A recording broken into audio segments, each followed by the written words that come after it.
Capítulo 3. Dios como gozo supremo. La motivación universal de toda acción. El precedente análisis psicológico del sufrimiento, el placer y el gozo, con la ayuda de los ejemplos que veremos a continuación, aclarará nuestra concepción de la suprema necesidad humana universal y también de la divinidad, acerca de la cual se habló solo incidentalmente al comienzo. Se ha enfatizado el hecho de que si observamos detenidamente las acciones humanas, comprobaremos que su propósito fundamental y universal es la supresión del sufrimiento y la consecuente obtención del gozo supremo o Dios. La primera parte de esta motivación, es decir, evitar el sufrimiento, es algo que no podemos negar si analizamos los propósitos de todas las acciones que se desarrollan en el mundo, sean estas buenas o malas. Tomemos, por ejemplo, el caso de una persona que intenta suicidarse y también el de un hombre verdaderamente religioso que considera con desapasionamiento las cosas de este mundo. No cabe duda alguna de que ambos individuos se están esforzando por liberarse del sufrimiento que les perturba.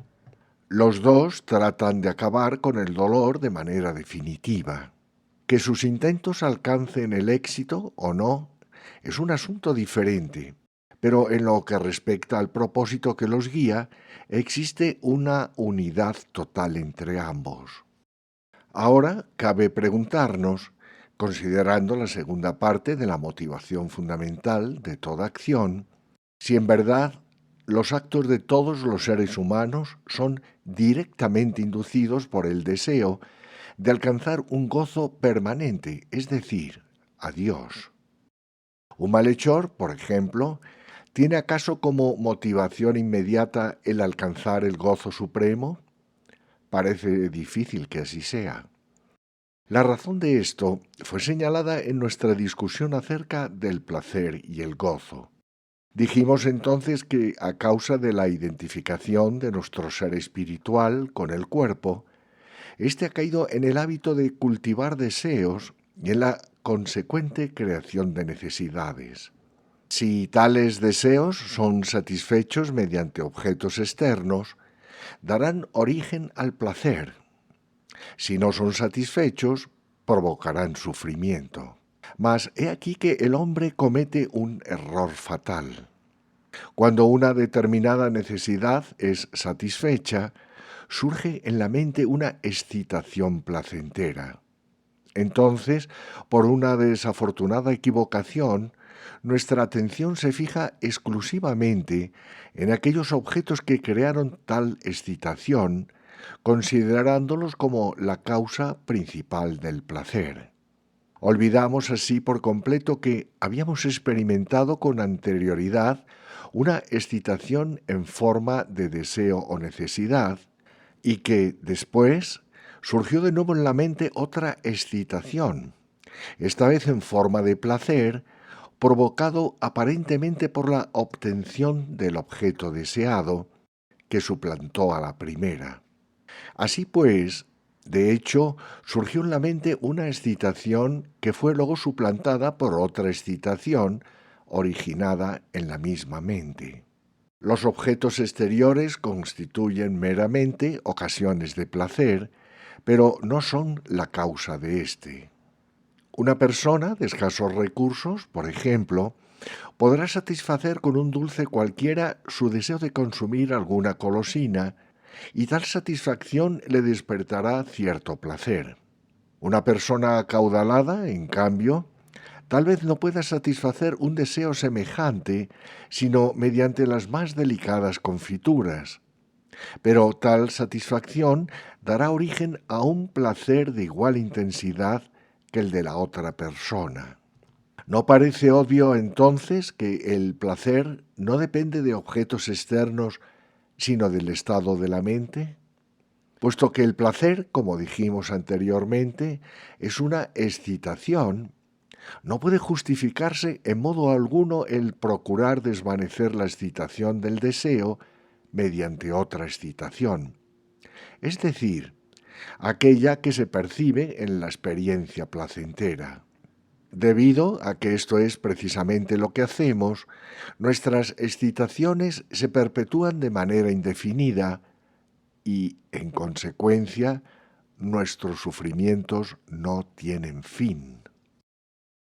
Solamente la conciencia del gozo supremo es capaz de calmar en forma efectiva la excitación del deseo. Lo que deberíamos hacer es calmar la excitación implicada en el deseo, en lugar de avivarla o perpetuarla a través de una excitación placentera. Y solamente la conciencia del gozo supremo es capaz de aquietar en forma efectiva la excitación del deseo. Tal conciencia no significa insensibilidad, constituye un estado superior, un estado de indiferencia tanto al placer como al dolor. Todo ser humano procura alcanzar el gozo supremo a través de la satisfacción de sus anhelos, pero comete el error de detener sus esfuerzos en el placer. De ahí que sus deseos no tengan fin y acaben arrastrándole hacia el torbellino del sufrimiento. El placer es un fuego fatuo peligroso, ya que las asociaciones mentales relacionadas con experiencias placenteras pasadas suelen constituir la motivación de nuestras acciones futuras. Es un fenómeno tan engañoso como un espejismo en el desierto, puesto que el placer, como dijimos anteriormente, consiste en una conciencia de excitación más una conciencia de contraste relacionada con la desaparición del dolor. Cuando perseguimos aquel en lugar del gozo, nos arrojamos de lleno en el ciclo de una existencia sumida en la ignorancia, que implica una interminable sucesión de placeres y sufrimientos. Al cambiar el foco de nuestra atención del gozo al placer, nos estamos precipitando hacia un tremendo estado de angustia. Vemos así que, aun cuando la verdadera meta de la humanidad es la supresión del sufrimiento y la consecución del gozo supremo, el ser humano suele cometer un error fatal. En su intento por evitar el dolor, persigue algo ilusorio denominado placer, el cual confunde con el gozo. Es un hecho que el ser humano jamás alcanza la satisfacción perfecta a través de objeto placentero alguno. En una inquietud constante, él siempre corre de un objeto placentero a otro, del dinero al vestuario, de este a las posesiones, de ahí al placer sexual, etc. Y así, aun cuando se esfuerce por evitar el sufrimiento, adoptando todos los medios que estime adecuados, el hombre permanece siempre sujeto al dolor. Un desconocido e insatisfecho anhelo parece subsistir invariablemente en el fondo de su corazón. He aquí una prueba indirecta de que el gozo, y no el placer, constituye la suprema meta universal de la humanidad. Recordemos ahora nuestro segundo ejemplo, el del hombre religioso. En lugar de perseguir objetos placenteros externos, se esfuerza constantemente por adoptar los medios espirituales adecuados para entrar en contacto con el gozo o Dios. Al afirmar que Dios es gozo, me refiero también a que Él es eterno y que es consciente de su bienaventurada existencia. Y cuando deseamos el gozo eterno o Dios, se entiende que, junto con tal gozo, deseamos disfrutar también de una existencia eterna, inmortal, inmutable y siempre consciente. Ya hemos demostrado, tanto a priori como a través del análisis de las motivaciones y actos humanos, el hecho de que todos los seres humanos, desde el más importante hasta el más humilde, anhelan morar en un estado de gozo.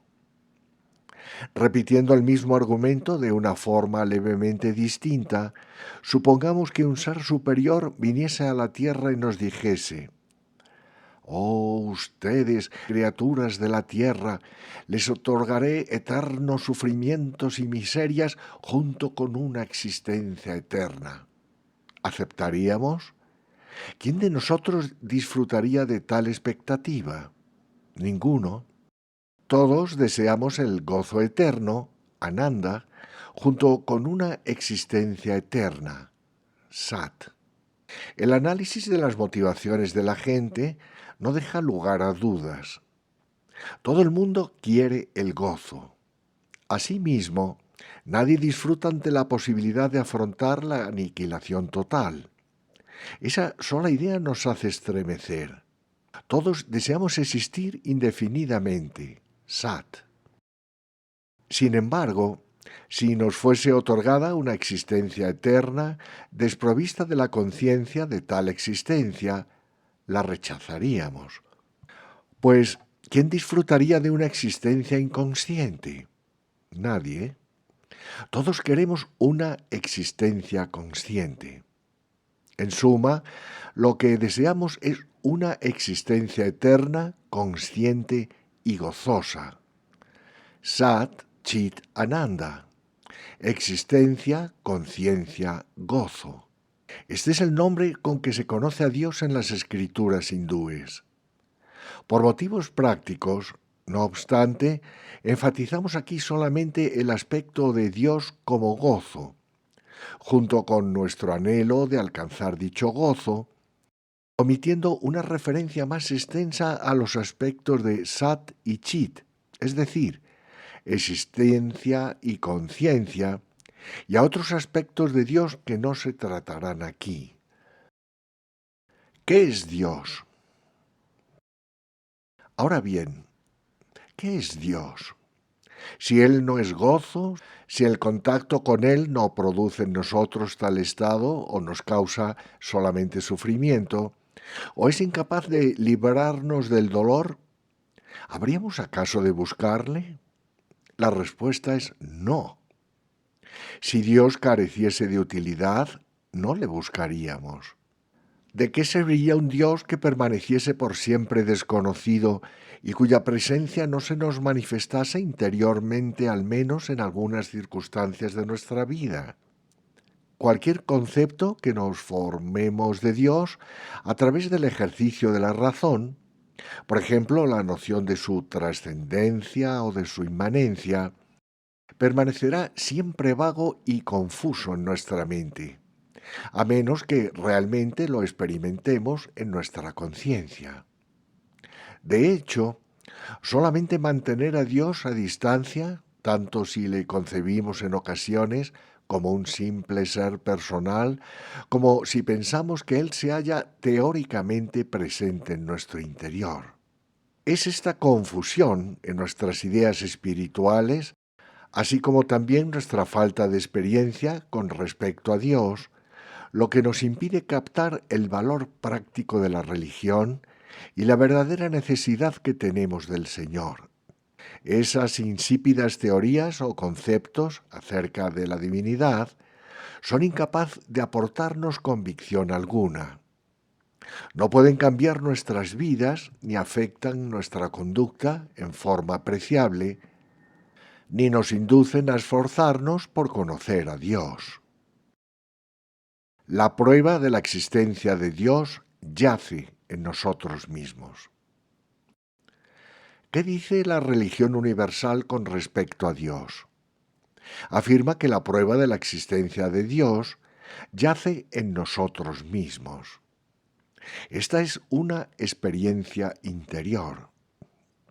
Seguramente puedas recordar al menos una ocasión en tu vida en la cual tal vez mientras orabas o realizabas otra práctica religiosa, sentiste que las limitaciones de tu cuerpo se desvanecían casi por completo y que la dualidad de la experiencia, la dualidad del placer y del dolor, del amor mezquino y del odio, etc., se esfumaba de tu mente, al tiempo que en tu corazón surgía una pura y serena bienaventuranza, una calma y contentamiento imperturbables.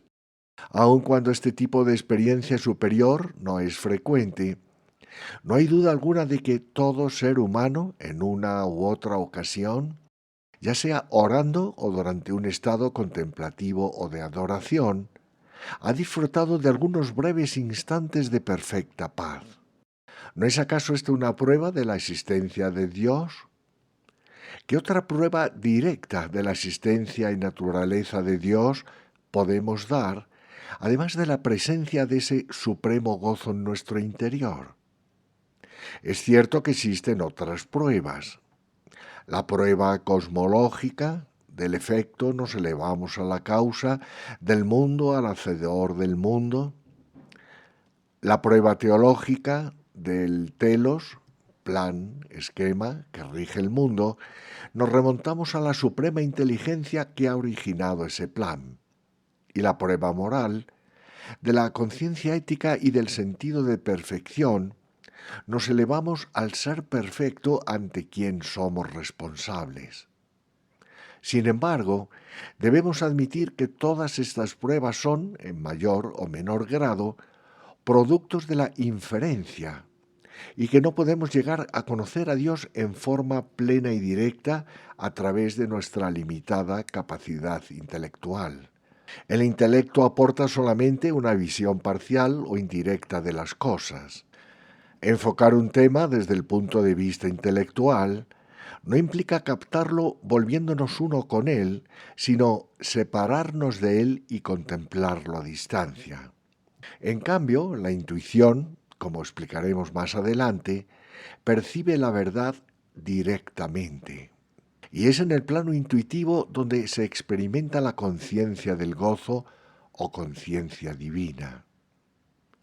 No cabe duda alguna de que existe una identidad total entre la conciencia divina y el estado de gozo supremo, pues al disfrutar de este último, comprobamos que nuestra limitada individualidad se transforma, elevándose por encima del mundo de la dualidad, más allá de todo amor mezquino y odio, placer y dolor, etc., y alcanzando un nivel de discernimiento desde el cual el dolor y la futilidad del estado ordinario de la conciencia se nos vuelve evidente. Experimentamos, además, una expansión interior y un amor que lo abarca todo. El tumulto del mundo se desvanece, las excitaciones desaparecen y nace en nosotros la conciencia del todo en uno y uno en todo. Una gloriosa visión de luz despierta en nuestro interior y su brillo esfuma toda desarmonía en perfección. Parecería que fuésemos transportados a otra esfera, a la fuente misma de la bienaventuranza eterna, al origen de una continuidad infinita. ¿No es, entonces, esta conciencia del gozo idéntica a la conciencia de Dios en la cual aparecen los estados de realización recién mencionados? Así pues, resulta evidente que Dios no puede ser concebido de un modo más acertado que como gozo, si pretendemos integrarle en el ámbito de nuestra experiencia personal. Solo entonces deja él de ser para nosotros una mera suposición acerca de la cual únicamente se teoriza. En lugar de ello, cuando practicamos la meditación o nos hallamos en un estado de fervor devocional, podemos percibir que Dios mismo se manifiesta en nuestros corazones en forma de gozo supremo. ¿Acaso no es esta una concepción sublime de Dios? Solo concibiendo a Dios como gozo, podemos considerar a la religión como universalmente necesaria. Si concebimos a Dios de esta manera, es decir, como gozo, entonces, y sólo entonces, podemos considerar a la religión como universalmente necesaria. Nadie puede negar que desea alcanzar el gozo supremo, y quien desea alcanzarlo del modo adecuado concebirá a Dios y sentirá su presencia en forma religiosa, es decir, como el gozo que mora en el fondo de su corazón. Bastará con que se lo permitamos para que esta gozosa conciencia o conciencia divina llegue a impregnar todas nuestras acciones y estados mentales. Y si nos aferramos firmemente a ella, seremos capaces de discernir el valor religioso relativo de cada una de las acciones y motivaciones del hombre en la tierra. Si nos convencemos definitivamente de que la obtención de esta conciencia del gozo supremo es realmente nuestra religión, nuestra meta, nuestro último fin, desaparecerá de la mente toda duda con respecto al significado de las múltiples enseñanzas, reglas y prohibiciones de los diversos credos religiosos. Todas ellas serán entonces interpretadas a la luz del estado de desarrollo para el cual han sido prescritas. La verdad brillará por fin. El misterio de la existencia será resuelto y todos los detalles de nuestra vida, con sus variadas acciones y motivaciones, se verán esclarecidos por una nueva luz. Seremos capaces de descubrir la verdad que yace en el fondo de las formalidades externas de las diferentes doctrinas religiosas y advertiremos la ineficacia de los convencionalismos que a menudo extravían a los seres humanos y crean diferencias entre ellos. Más aún, si se enfoca la religión desde este punto de vista, no habrá un solo ser en el mundo, independientemente de su edad o condición en la vida, niño, joven, anciano, estudiante, obrero, profesional, catedrático o filántropo, incapaz de practicarla. Si la religión consiste en abolir el sentimiento de necesidad y alcanzar el gozo supremo, ¿qué ser humano no está tratando de ser religioso? ¿Y quién no se esforzará por serlo aún en mayor grado si se le indican los métodos adecuados para conseguirlo? El problema de la variedad de religiones, la religión de Cristo, de Mahoma o de Krishna, por ejemplo, no tiene mayor interés para nosotros. Todo ser humano se encuentra inevitablemente esforzándose por ser religioso y puede llegar a serlo en forma más plena aún si adoptan los medios apropiados para ello. Es indiferente cuál sea la casta o credo, secta o religión, raza o nacionalidad, edad o sexo, profesión o posición social de un individuo, pues esta religión es de aplicación universal. Si afirmásemos que todo el mundo debería reconocer a Sri Krishna como su Salvador, ¿lo aceptarían los cristianos y musulmanes? Y si le pidiésemos a todos que considerasen a Jesús como su Señor, ¿lo harían los hindúes y musulmanes? Y si invitásemos a todos a aceptar a Mahoma como su profeta, ¿concordarían con ellos los cristianos e hindúes? Pero si dijésemos, mis hermanos cristianos, musulmanes e hindúes, el Señor su Dios es gozo, conciencia y existencia eternos, ¿no aceptarían todos esta verdad? ¿Podría acaso alguien negarla? ¿No acudirían todos a Él como el único ser capaz de acabar con todos sus sufrimientos? No es posible evadir esta conclusión afirmando que tanto los cristianos como los hindúes y los musulmanes no conciben a Jesús, Krishna y Mahoma respectivamente como el Señor mismo, sino que los consideran simplemente como mensajeros de Dios o como encarnaciones humanas de la divinidad. ¿Qué importa si se los considera así?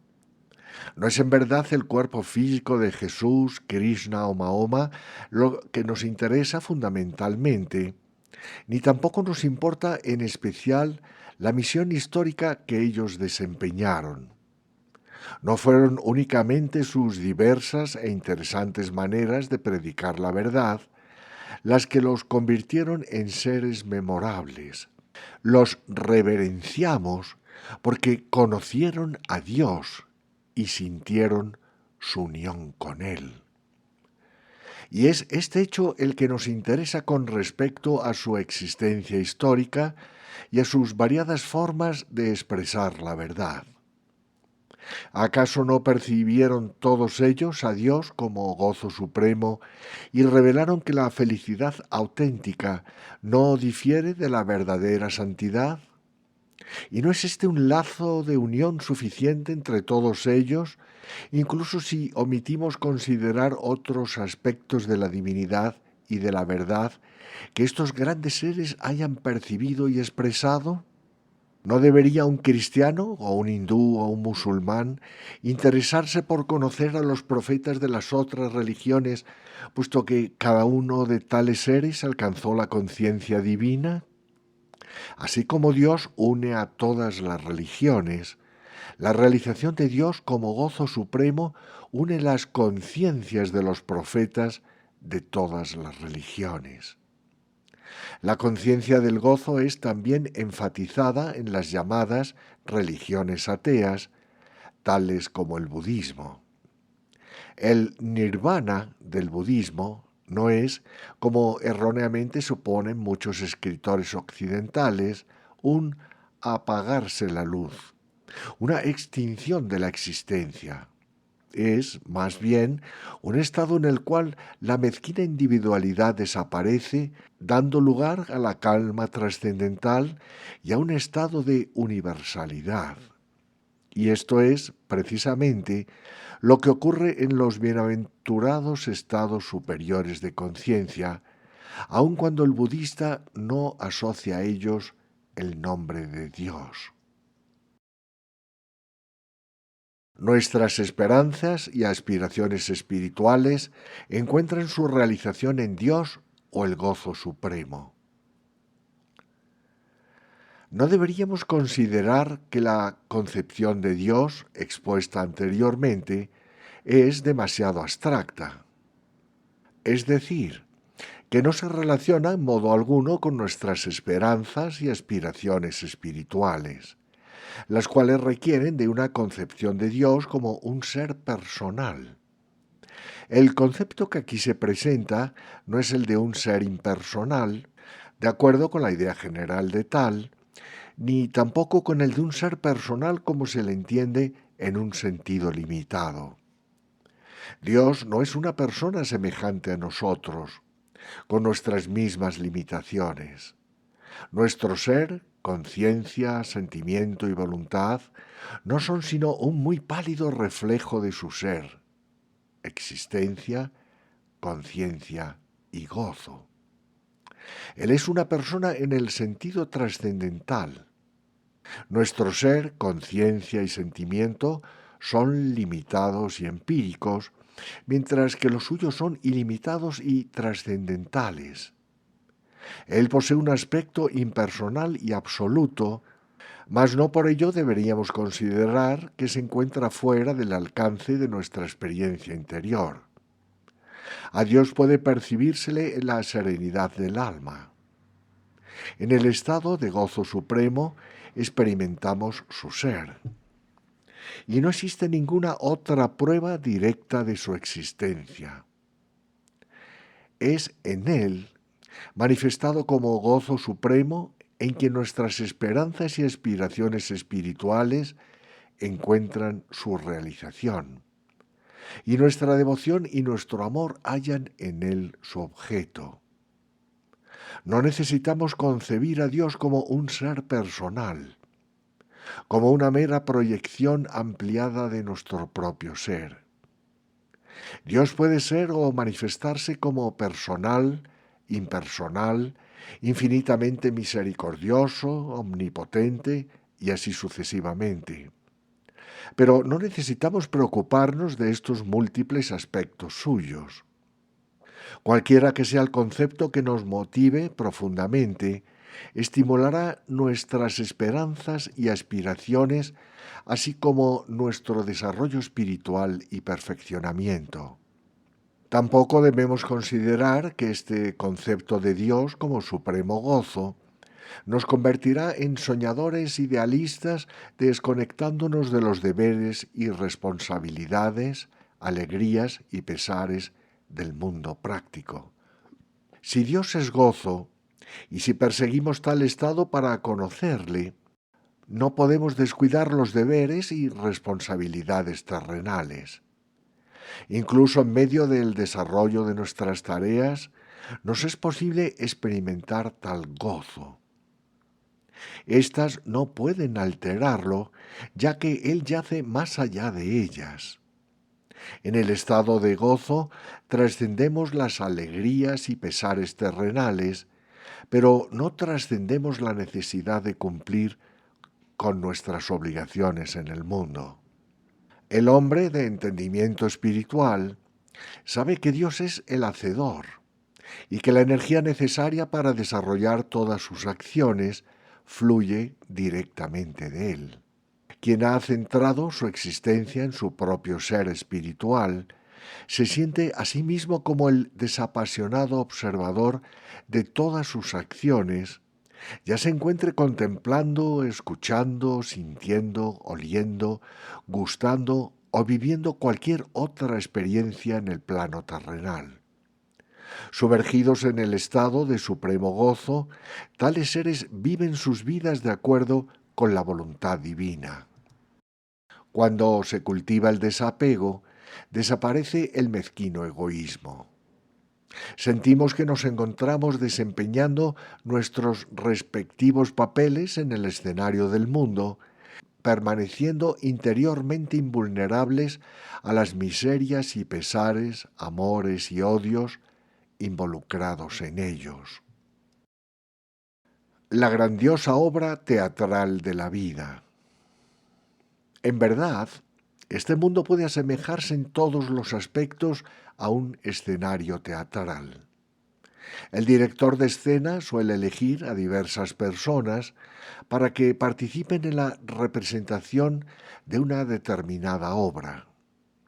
A cada actor le asigna un papel especial y todos trabajan bajo su dirección. Él puede convertir a un determinado actor en rey, a otro en ministro, a otro en sirviente, a otro en héroe, y así sucesivamente. Al igual que algunos actores deberán representar un papel dramático, otros desempeñarán un papel alegre. Y si cada actor representa su papel de acuerdo con las instrucciones del director de escena, la obra, con sus diversos episodios cómicos, serios y dolorosos, será un éxito. Incluso los papeles más insignificantes son indispensables para el éxito de una representación.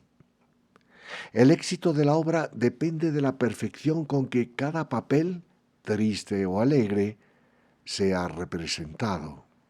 Cada actor interpreta con vivo realismo su personaje y parece sentirse hondamente afectado por él. Mas ninguno de los estados que representa, amor, odio, deseo, malevolencia, orgullo, humildad, etc., le perturba en realidad interiormente. Si un actor, al encarnar un determinado papel, se identificase con una situación o sentimiento particular expresado en la obra y llegase a perder su propia individualidad, se le consideraría muy poco cuerdo. La siguiente ilustración aclarará aún más el punto anterior. En cierta ocasión, habiéndose dispuesto todo para la representación del Ramayana en la casa de un hombre acaudalado, se descubrió en el último momento que el actor que debería interpretar a Hanuman, un mono, el compañero y servidor de Rama, estaba ausente. En su desesperación, el director de escena recurrió a un feo inocentón llamado Nikamal y le rogó que representase el papel de Hanuman. Nikamal se resistió al comienzo, pero luego fue forzado a aparecer en el escenario.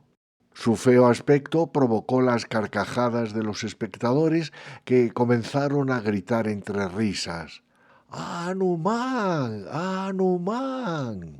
Esto fue demasiado para Nicamal, el cual, olvidándose de que aquello era simplemente una obra de teatro, exclamó desesperado: ¿Por qué motivo, señores, me llaman ustedes Anumán?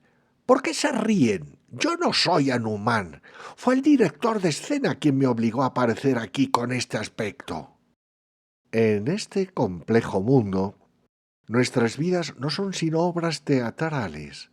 Pero he aquí que nos identificamos con la obra que nos toca representar y en consecuencia experimentamos sinsabores, pesares y placeres debido a que nos hemos olvidado de seguir las instrucciones del supremo director de escena. En el acto de vivir nuestras vidas, esto es, al desempeñar nuestros papeles, experimentamos como reales todos los pesares y placeres, amores y odios. Es decir, nos apegamos a ellos y dejamos que nos afecten. Esta obra teatral terrena no tiene principio ni fin. Cada uno debería asumir sin reticencias el papel que le ha sido asignado en ella por el supremo director de escena. Deberíamos representar nuestro personaje en beneficio únicamente del éxito de la obra, expresando pesar al desempeñar un papel doloroso o satisfacción al actuar en uno agradable, pero jamás deberíamos identificarnos interiormente con la obra representada. Tampoco deberíamos desear representar el papel de otra persona. Si todos en el mundo tuviesen adjudicado el papel de reyes, la obra misma perdería significado e interés.